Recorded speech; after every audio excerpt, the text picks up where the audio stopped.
aici asanele și cum intrăm în postură cu ajutorul lor, m-am descoperit și pe mine mai mult cu ajutorul asanelor și problemuța pe care am avut eu la Nidra Yoga. Ego-ul meu a ieșit un pic cam în față, dar am înțeles că am meditat un pic asupra problemei și a fost foarte interesantă experiența aici, alături de niște oameni pe care nu-i cunoșteam. Mi-a plăcut foarte mult privitul în ochi cu tine.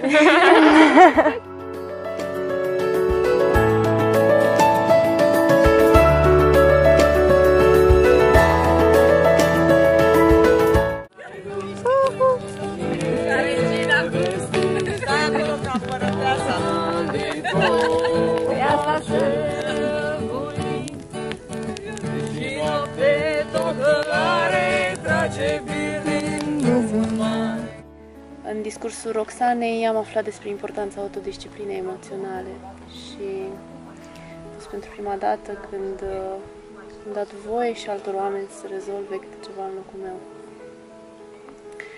Și nu m-am întors acasă din retreat pentru a rezolva ce eram obișnuită eu să rezolv.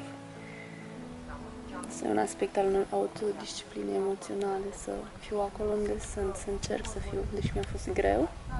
Este un aspect important.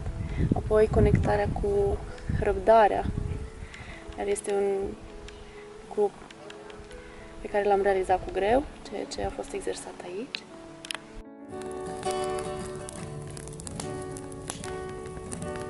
Cine trece Valea seacă cu înger.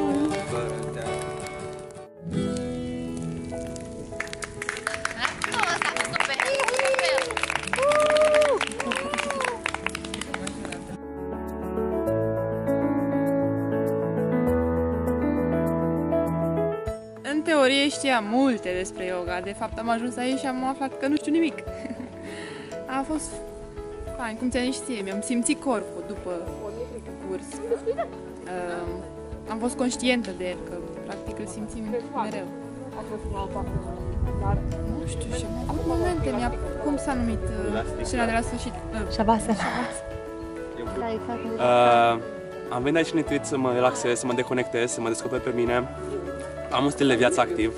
Îmi place să alerg, să merg cu bicicleta, dar parcă aș vrea ceva mai static, să mă conectez cu mine, să meditez în altfel, să-mi dezvolt dexteritatea, mobilitatea, agilitatea. Și chiar mă gândeam după niște asanele de ieri. Le terminasem, mă simțeam foarte bine, eram ok cu mine și mă gândeam ce să mai fac acum. Și Roxana mi-a dat un bilețel, mi-a întins în față o armată de bilețele și a trebuit să aleg unul anume. Și l-am ales pe unul pe care scria fix asta. Fac suficient, am suficient, sunt suficient. Și am știut că am făcut tot ce a trebuit să fac, e destul și mi-ajunge. Și mulțumesc pentru asta. Mulțumesc. Și eu mulțumesc.